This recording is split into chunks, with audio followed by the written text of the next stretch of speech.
পাইছে নহয় কোনো মাৰ্ডাৰ কেছ থকা মানুহে যদি উৎপাত কৰে এইবাৰ কিন্তু আপোনাৰ প্ৰধান নিৰীক্ষক নকৰোঁ এইবাৰ আপোনালোকে কোনো ৰঙা চকু কাকলৈকে ভয় নকৰিব ৰঙা চকু কাকো ভয় নকৰিব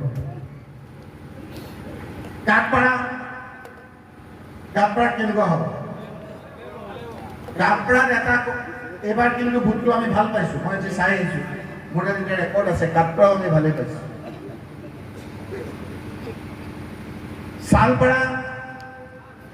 শালপাৰাৰ এজন মানুহ যে গুচি গৈছে তেওঁ মানে এই কাৰণে মোৰ কেতিয়াবা ভাল নালাগে এই যে আপোনালোকে যে কয় যে কংগ্ৰেছত লৈ লওক এই লৈ লওঁ আকৌ সেই যিবিলাক ধুনীয়া মানুহ যিবিলাক এজিপিৰ পৰা আহে আকৌ এই সময়খিনিত উৎপাত এটা আৰম্ভ কৰে এজন মানুহ গুচি গ'ল নহয় হয় নে নহয় তেওঁ যোৱাৰ কাৰণে আমাৰ ভাল হৈছে নে বেয়া হৈছে গতিকে কিছুমান চাফা খোৱা ভাল মাত্ৰ আৰু আপোনাৰ ছমাহ এই বাই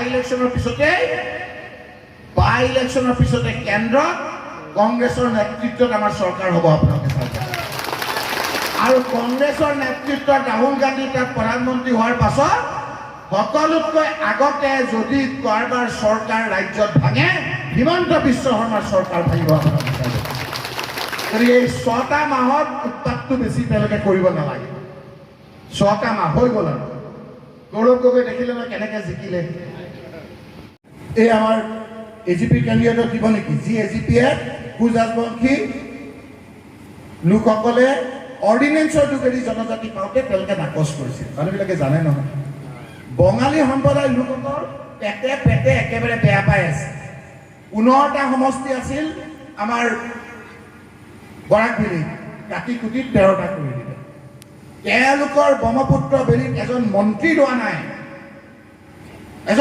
লোৱা নাই আমাৰতো দিল্লীতো আমাৰ আছিলে সন্তোষ মোহন দেৱ মন্ত্ৰী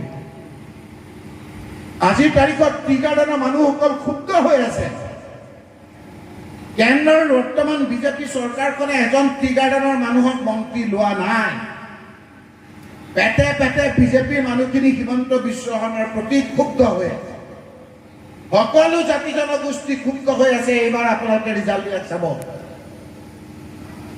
খুব ৰাম মন্দিৰ কৰিলে ৰাম মন্দিৰ ক'ত হৈছিলে অযোধ্যাত কোন জিকিলে কংগ্ৰেছ ৰাইজে এইবিলাক কথা ভাল নাপায় বদ্ৰীনাথত কি হ'ল বদ্ৰীনাথ মোতকৈ ভালকৈ জানে অন্য এটা হিন্দু ধৰ্মৰ আপোনাৰ পবিত্ৰ স্থান তাতো বিজেপিক নাকচ কৰিলে আমি সকলো জাতি জনগোষ্ঠীক লৈ আমি আগবাঢ়ি যাম আমি কোনো ধৰণৰ সাম্প্ৰদায়িক কথা বতৰা নকওঁ আজি আপোনালোকে চাবচোন ডিব্ৰুগড়ত বিজেপি জিকিলে তাত মন্ত্ৰী হ'ল হিমন্ত বিশ্ব শৰ্মাৰ ইমান ফূৰ্তি নাই ইমান আনন্দ নাই কিন্তু পদৰ্দী নাজবল ডাঙৰীয়া ধুবুৰীত হাৰিলে তেওঁৰ মনত বহুত দুখ কাৰণ তেওঁৰ অংকজংক বংক সকলো জাতি জনগোষ্ঠীয়ে এইবাৰ নাকচ কৰিব অহাবাৰ 26 নালাগে আমাৰ চৰকাৰ হ'ব দিয়ক 26তে ৰখিব নালাগে কিন্তু মই ব্যক্তিগতভাৱে কংগ্ৰেছ হিচাপে নহয় গোটেই বিজেপিৰ কথাটো মই নকওঁ বিজেপিক ৰাইজে বেয়া পাইছে নে নাই ৰাইজে বিচাৰ কৰিব কিন্তু হিমন্ত বিশ্ব শৰ্মা যদি মুখ্যমন্ত্ৰী হৈ থাকে কংগ্ৰেছৰ নেতৃত্বত যে চৰকাৰ হ'ব সেই কথাটো খাটা কিমান বেয়া পায় মানুহটো কথাই প্ৰতি মানুহক উপলুঙা কথাই প্ৰতি মানুহক বিভিন্ন ধৰণৰ কথা বতৰা তাতে আকৌ আমাৰ কিছুমানে গৈ পেলাই আপোনাৰ নাচন বাগদত সহযোগ কৰে অনবৰত এখন তুমি এক্টিভ হৈ থাকে এই যে মানুহবিলাকে যে মোক যে আমাক যে চাই আছে মৰম সেইটোৱেতো আমাৰ টুকুৰ উৎসাহেৰে কাম কৰিবলৈ মন যায় সেইকাৰণে এই বিজেপি এজিপিক কৈছোঁ যে ভাবিছে ধুবুৰীলৈ গুচি গ'ল ৰখিব লৈছে আকৌ চামগুৰিলৈ আহিলে আজিৰ পৰা চাব আপোনাক কি অৱস্থা আজিৰ পৰা চাব আজি ইয়াত আহিছোঁ কালি বাজিয়া গাঁৱলৈ যাম মই ধুবুৰী পাৰ্মিশ্যন লৈ আহিছোঁ যে বাই ইলেকশ্যনত এইবাৰ ৰেকৰ্ড সংখ্যক চামগুৰি সমষ্টিৰ মানুহে জিকাব সকলো শ্ৰেণীৰ সকলো জাতি জনগোষ্ঠীৰ মানুহ ভোট দিব কাক ঠগোৱা নাই আজি এই চৰকাৰে বিজেপিয়ে কোন মানুহ আপোনাৰ ঠগোৱা নাই সেইকাৰণে মই আজি আপোনালোকৰ ওচৰলৈ আহিছোঁ যে আপোনালোকৰ আশীৰ্বাদ লাগিব দোৱা লাগিব বয়সস্থ মানুহখিনিক মোক ইয়াত এবাৰ এনেই আপোনালোকে কওকচোন অলপ ঘটনা মটৰ আছে নেকি বাৰু অলপ হাৰিব পাৰোঁ নেকি গণ্ডগোল আছে নেকি ইয়াত চিঙিমাৰী মানুহ আহিছে নাই? চিঙিমাৰীত এইবাৰ প্ৰদ্যুৎ বৰদলৈ ডাঙৰীয়া তাক বক্তৃতা দি থাকোঁতে এই ভদ্ৰ মানুহটোক ৰকিবুলচনক কৰক বাৰু, এই মানুহটোক কৰিব লাগেনে? তেওঁ বক্তৃতা দি থাকোঁতে মানুহ কিছুমানে হুলস্থুল লগালে। আগতে ভাটিয়াকালিয়ে সকলোতকৈ বেছি ভোট দিয়ে, এইবাৰ চিঙিমাৰীয়ে সকলোতকৈ বেছি ভোট দিছে প্ৰদ্যুৎ বৰদলৈ। হয় নহয়? মানুহে এইবিলাক উৎপাতটো বেয়া পায়।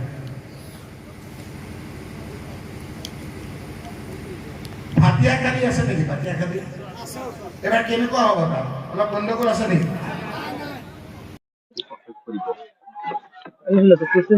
চামগুৰি সমষ্টিত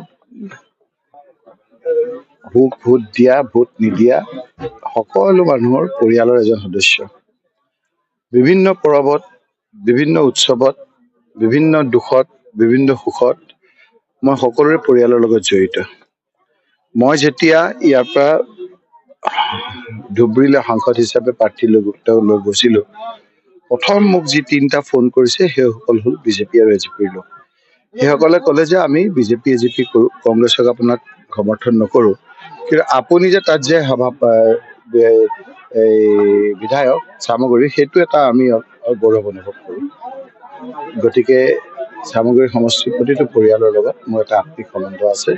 গতিকে এই পৰিয়ালে চামগুৰি সমষ্টিৰ সকলো বাসিন্দা, জাতি ধৰ্ম বৰ্ণ বাসিন্দা সকলোৱে আমি একগোট হৈ আমি কংগ্ৰেছৰ হৈ আমি যুঁজিম আৰু নিশ্চয়কৈ সকলো ৰাইজে আমাক আগতকৈ বেছি সমৰ্থন কৰিব। মুখ্যমন্ত্ৰীগৰাকীয়ে কৈছে যে অসমত যি মুছলমানৰ জনসংখ্যা বৃদ্ধি পাইছে, এই যিটো ডাটা কৈছে সেইটো সম্পূৰ্ণ নস্যাৎ কৰিছোঁ মই, সেইটো সম্পূৰ্ণ অসত্য কথা এটা। মুখ্যমন্ত্ৰী ডাঙৰীয়াই কেইদিনমানৰ আগত কৈছিলে যে ডিলিমিটেশ্যন কৰিলোঁ, এতিয়াৰ পৰা আৰু ইয়াৰ খিলঞ্জীয়া ইয়াৰ বাকী মানুহখিনিয়ে চিন্তা কৰিব নালাগে। 92টা সমষ্টি আমাৰ কাৰণে সংৰক্ষণ হৈ গ'ল আৰু সেইকাৰণে আবতৰীয়া ডিলিমিটেশ্যনটো আমি কৰিছোঁ। আৰু আজি কেইদিনমানৰ পিছত যেতিয়া দেখিলে ডিলিমিটেশ্যনৰ পিছত সকলো জাতি জনগোষ্ঠীৰ মানুহে তেখেতক প্ৰত্যাখ্যান কৰিছে, গৌৰৱ গগৈ ডাঙৰীয়াক সিফালে জিকাইছে, ইফালে তেওঁলোকৰ বদৰুদ্দিন আজমল ডাঙৰীয়াক হৰুৱাইছে, ইফালে প্ৰদ্যুৎ বৰদলৈ ডাঙৰীয়া জিকিছে, তেতিয়া তেওঁৰ অংক জংকপংক হৈ গৈছে।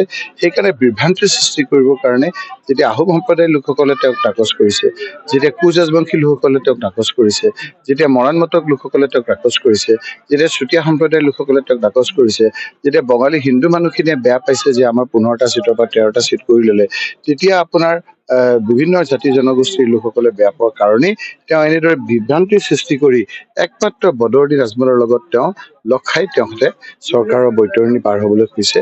আৰু আচলতে যদি তেওঁ ইমানেই এইটোত কনচাৰ্ণ, মইতো কৈছোৱেই যে 6 জনগোষ্ঠীক আপুনি জনজাতিকৰণ কৰি দিয়ক আৰু জনজাতিকৰণ কৰি মুখ্যমন্ত্ৰী পদটো এজন জনজাতিক দিয়ক। তেওঁ ইমান যদি জনজাতিসকলক ভাল পায়, অসমৰ প্ৰতি তেওঁৰ যদি ইমান যদি ভাল পোৱা ভাৱ আছে, সেইটো কৰি দেখাওক। সেইখিনিতো নকৰে। যিকোনো প্ৰকাৰে বদৰুদ্দিন আজমলৰ বুকুচাত উঠি হ'লেও মুখ্যমন্ত্ৰী হ'ব লাগে। গতিকে তেখেতক মই কৈছোঁ যে এই সকলো কথা তল পৰিব যদি মুখ্যমন্ত্ৰীটো জনজাতি লোক এজনক দিয়ে আৰু তেওঁ সেইটো ক্ষেত্ৰত আগবাঢ়িব বুলি মোৰ দৃঢ় বিশ্বাস। চাহটোতে ভাগটো দেখা হৈছে। এইবিলাক পতনৰ লক্ষণ। মুখ্যমন্ত্ৰী এতিয়া যোৱাৰ সময় হৈছে নহয়। বিনাশকালে বিপৰীত বুদ্ধি, বিভিন্ন ধৰণৰ বিপৰীত বুদ্ধি হ'ব, বিভিন্ন ধৰণৰ। এতিয়া যদি সেইখিনিও যদি কংগ্ৰেছৰ হাত হ'ল, তেওঁ মুখ্যমন্ত্ৰী হৈ কি কাম আছে? তেওঁ মুখ্যমন্ত্ৰী হৈ এটাই কাম আছে যে এইবিলাক বিভ্ৰান্তিৰ সৃষ্টি কৰিব। বানপানী সমস্যা সমাধান কৰাৰ ক্ষেত্ৰত তেওঁৰ কোনো কাম নাই, বিভিন্ন ধৰণৰ আমাৰ সমস্যাবিলাক সমাধান কৰাৰ কোনো কাম নাই। তেতিয়া কথাটো হ'ল মানুহৰ মাজত বিভ্ৰান্তিৰ সৃষ্টি কৰি কেনেকৈ মানুহক প্ৰতাৰণা কৰি ধুৱলি কুঁৱলী পৰিৱেশ সৃষ্টি কৰি এক ৰাজনৈতিক আপোনাৰ মুনাফা আদায় কৰিব পাৰে, সেইটোৱে লৈ তেওঁ ব্যস্ত। ৰাইজে তেওঁৰ সেই কথা বতৰাবিলাক সম্পূৰ্ণ নাকচ কৰিছে। বদৰুদ্দিন আজমলে কৈছে যে পৰৱৰ্তী সময়ত আহিলে তেখেতে বাঘ হৈ আহিব। এই সন্দৰ্ভত আপুনি কি ক'ব? যেতিয়া পৰীক্ষা আছিল তেওঁ ভালকে নপঢ়িলে, সকলো ছাবজেক্ট তেওঁ ফেইল কৰিলে, পৃথিৱীৰ বিখ্যাত হিচাপে ফেইল কৰিলে। পৰীক্ষা যোৱাৰ পিছত এইটোকে অসমীয়াত কয় যে চুৰ যোৱাৰ পিছত বুদ্ধি, বৰষুণ যোৱাৰ পিছত জাপি। এতিয়া তেওঁ পঢ়িব কেতিয়া, পৰীক্ষা আহিব কেতিয়া, পাছ সকলো পৃথিৱী বিখ্যাত হৈ পেলাই দেখোন ফেইল কৰিলে। অল ছাবজেক্ট ফেইল মানুহে এইবিলাক কথা আৰু কি বাঘ ভালুকৰ কথা কয়।